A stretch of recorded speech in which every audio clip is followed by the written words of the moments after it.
imela si statement na Instagramu, da tvojega partnerja, ne glede na to, koliko si mu fajn, koliko te ima rad, bodo vedno privlačili drugi. In meni se to zdi normalno.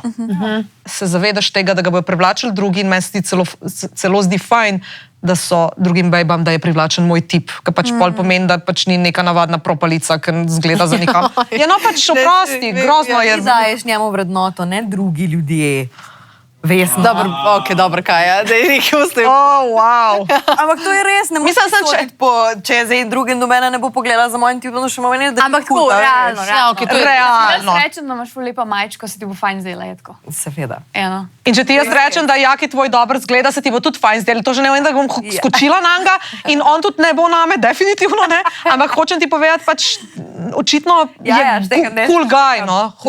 No, ampak a je še vedno so ljudje, ki tega niso pripravljeni priznati, ki jih to zaboli konec koncu, če zvejo. Ja, to je ful pogosto še vedno. Jaz mislim, da to izhaja iz tega, ker nekako smo vcepljeni v glavo, da pač, ko si enkrat z nekom, je to. Pač ta monogamija pač itak, ne, ful fajn, ampak iz tega vidika, ne, da pač ti enega partnerja in da te more on zdaj samo on zgolj privlačiti, to pač ni realno.